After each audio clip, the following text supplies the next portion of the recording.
Hello student, তোমরা সবাই কেমন আছো? আশা করি সবাই ভালো আছো। এনসিইআরটি ধরে আমরা বায়োলজির যে ক্লাস শুরু করেছিলাম, আজ সেটার সেকেন্ড পার্ট। আমরা আলোচনা করছিলাম জীবনের মৌলিক একক অর্থাৎ কোষ নিয়ে। আমরা কিছুটা অংশ আলোচনা করেছিলাম, বাকি অংশটা আজ আলোচনা করব। আজকে আলোচনার মধ্যে বিষয়টি হচ্ছে কোষ কী কী উপাদান নিয়ে গঠিত এবং কোষের গঠনমূলক সংগঠন কী।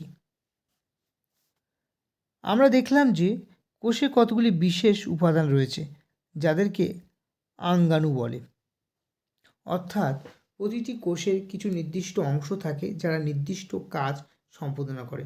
ঠিক যেমন মানুষের নির্দিষ্ট কিছু অঙ্গ থাকে যে অঙ্গগুলি নির্দিষ্ট একটি কাজ সম্পূর্ণ করে, যেমন হৃৎপিণ্ড রক্তকে পাম্প করে, পাকস্থলী খাদ্যের পরিপাকে সাহায্য করে। সেইভাবে প্রতিটি কোষ দেহেও কিছু অঙ্গ রয়েছে, নির্দিষ্ট অংশ রয়েছে যারা কোষের নির্দিষ্ট কাজ সম্পাদন করে। এই নির্দিষ্ট অংশগুলোকে অঙ্গাণু বলে। কোষ কিভাবে সংগঠিত হয়? অণুবীক্ষণ যন্ত্রের সাহায্যে পর্যবেক্ষণ করলে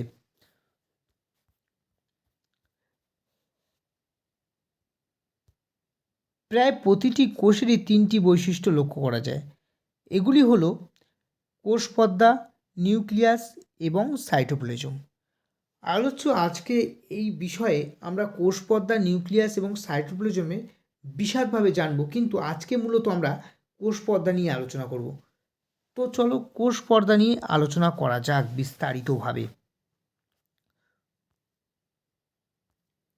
কোষ পর্দা বা সেল মেমব্রেন প্রাণীকোষের সবচেয়ে বাইরের যে আবরণীটি কোষীয় উপাদানকে তার বহিঃপরিবেশ থেকে পৃথক রাখে তাকে কোষ পর্দা বলে। এ লাইন সিম্পলি লাইন, এটা একটু বোঝানোর মতো তেমন কিছু নেই। প্রাণীকোষের সবচেয়ে বাইরের যে আবরণীটি বাইরের যে পরিবেশের থেকে কোষকে রক্ষা করে তাকেই কোষ পর্দা বলা হয়। কোষ পর্দা কিছু পদার্থকে কোষে প্রবেশ করতে বা কোষ থেকে বেরিয়ে যেতে সাহায্য করে। এটি অন্য কিছু পদার্থের চলাচলেও বাধা দেয়। এই কারণে কোষ পর্দাকে প্রভেদক ভেদ্য পর্দা বলা হয়। এখন কোশ্চেন, কিভাবে কোষের ভেতরে কিছু বস্তু অনুপ্রবেশ ঘটে? কিভাবেই বা কিছু বস্তু কোষ থেকে বেরিয়ে যায়? কার্বন ডাইঅক্সাইড বা অক্সিজেনের মতো কিছু বস্তু ব্যাপন প্রক্রিয়ায় কোষ পর্দার মধ্য দিয়ে চলাচল করতে পারে। আমরা আগের অধ্যায়গুলিতে ব্যাপন প্রক্রিয়াটি পড়েছি। আমরা দেখেছিলাম যে বস্তুগুলো তাদের উচ্চ ঘনত্ব স্থান থেকে নিম্ন ঘনত্ব স্থানের দিকে সপুষ্টভাবে প্রবাহিত হয়। অর্থাৎ ব্যাপন প্রক্রিয়ায় কোনো বস্তুর উচ্চ ঘনত্ব স্থান থেকে নিম্ন ঘনত্ব স্থানের দিকে প্রবাহিত হয় যতক্ষণ না তারা দুটো সমঘনত্ব বস্তুতে পরিণত না হয়। ঠিক আছে,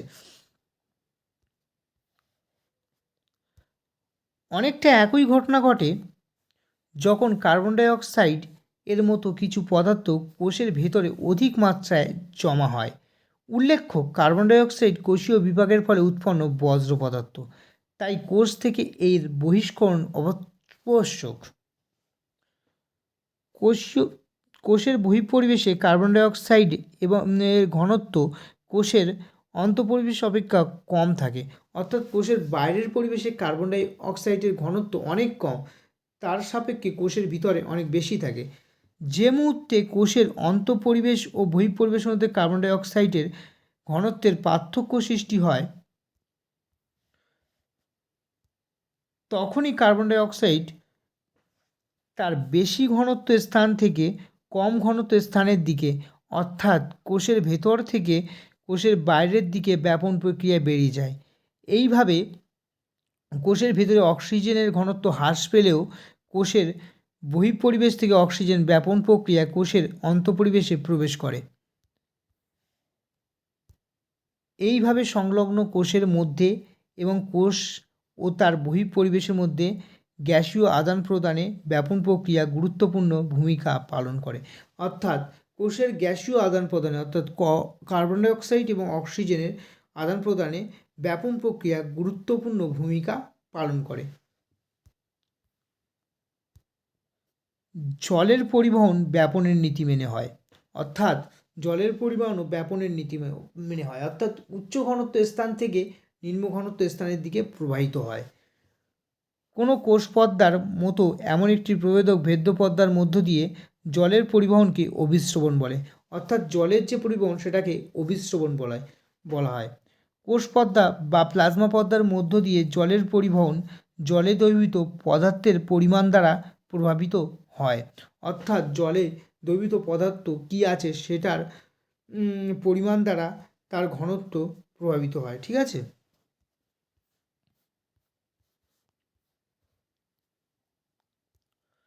সুতরাং অভিস্রবণ হলো প্রবেদক ভেদ্য পদ্মার মধ্য দিয়ে উচ্চ জলঘনত্ব বিশিষ্ট স্থান থেকে নিম্ন জলঘনত্ব বিশিষ্ট স্থানের দিকে সমবস্থায় না পৌঁছানো পর্যন্ত জলের পরিবহন। এখান থেকে সুতরাং অভিস্রবণ কাকে বলে সেটা আমরা এখান থেকে জানতে পারি। চিনির জলীয় দ্রবণে বা লবণের জলীয় দ্রবণে একটি উদ্ভিদ বা প্রাণীকোষকে রাখলে কি ঘটবে? এক্ষেত্রে নিম্নলিখিত তিনটি ঘটনার মধ্যে যে কোনো একটি ঘটতে পারে, সেটা আমরা এখন আলোচনা করব।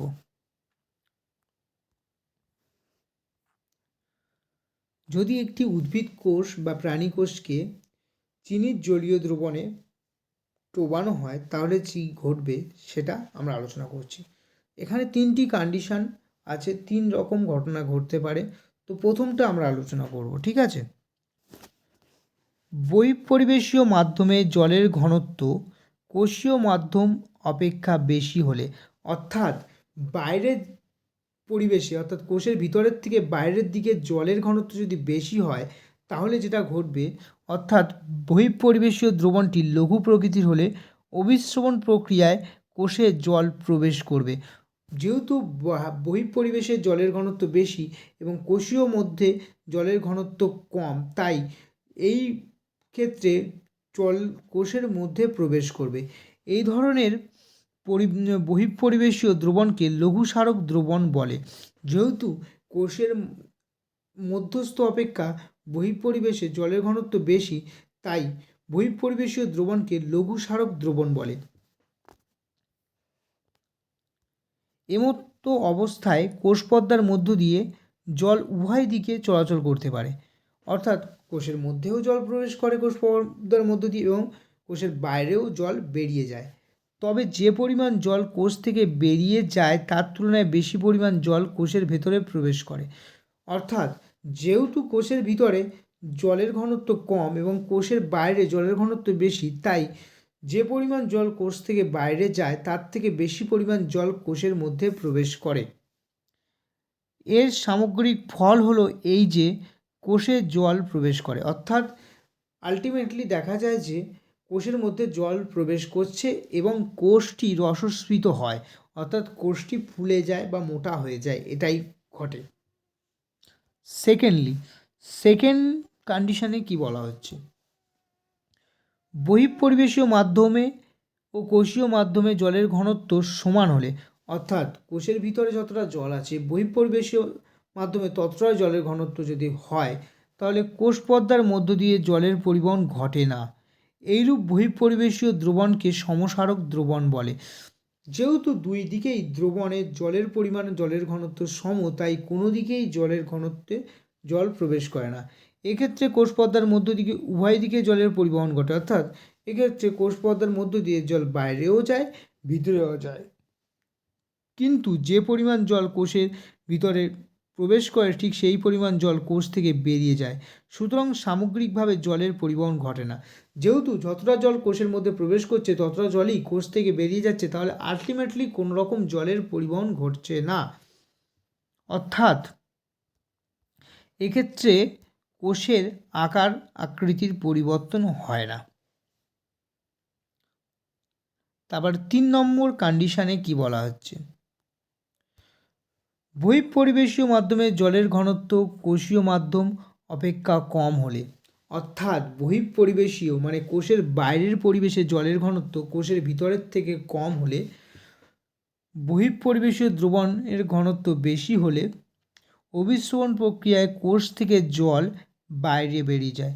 যেহেতু কোষের বহিঃপরিবেশে জলের ঘনত্ব কম এবং কোষের মধ্যে জলের ঘনত্ব বেশি, সেহেতু জল কোষের মধ্য থেকে কোষের বাইরে বেরিয়ে যায়। এ ধরনের বহিঃপরিবেশীয় দ্রবণকে অতিসারক দ্রবণ বলে। যেহেতু বহিঃপরিবেশের দ্রবণের ঘনত্ব কোষের ভিতরের থেকে অনেক কম, তাই ওই দ্রবণকে অতিসারক দ্রবণ বলা হয়। এক্ষেত্রে জল কোষের পর্দার মধ্য দিয়ে উভয় দিকে প্রবাহিত হয়, কিন্তু যে পরিমাণ জল কোষ থেকে বেরিয়ে যায় সে তুলনায় কম পরিমাণ জল কোষে প্রবেশ করে। এই কারণে কোষ কুঞ্চিত হয়, অর্থাৎ কুঁচকে যায়। সুতরাং অভিস্রবণ হল প্রবেদক ভেদ্য পর্দার মধ্য দিয়ে সংঘটিত একটি বিশেষ ধরনের ব্যাপন ক্রিয়া। নিম্নলিখিত কাজটি করার চেষ্টা করি, অর্থাৎ অভিস্রবণের একটি করব। এখানে একটি কাজ দ্বারা অভিস্রবণের একটি পরীক্ষা আমরা করব। কিসের সাহায্যে? আমরা ডিমের সাহায্যে অভিস্রবণের পরীক্ষা করব। কিভাবে পরীক্ষা করব সেটা আমি বিস্তারিত বলছি।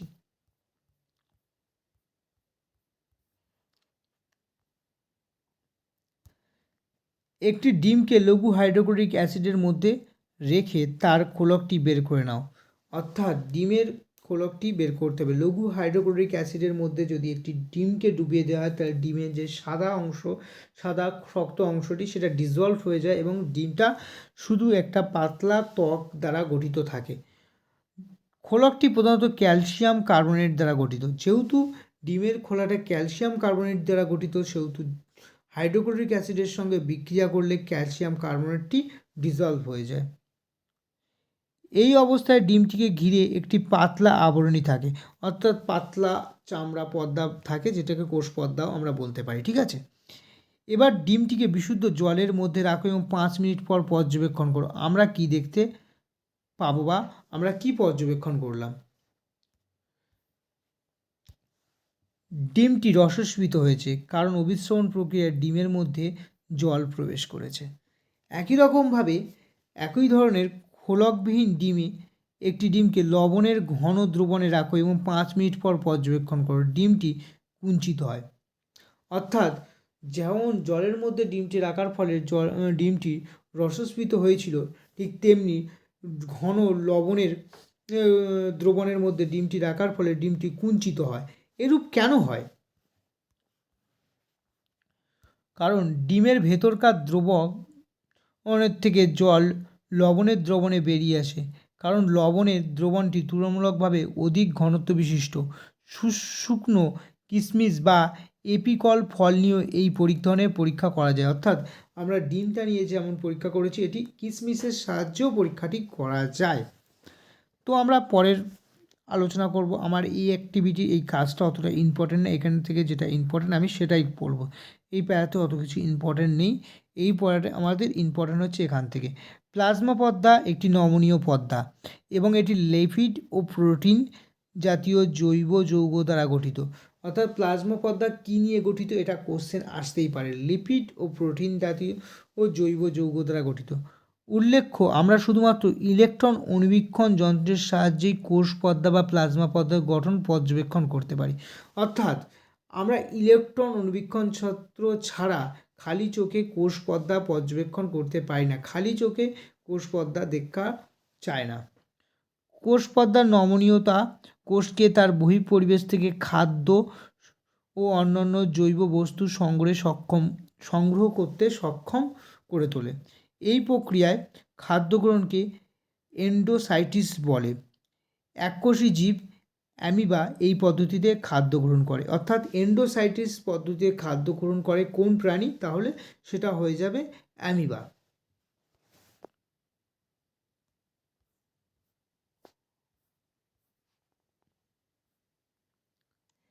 তো আজকের মতো আমরা কোষ পর্দা সম্পর্কে আলোচনা করেছি।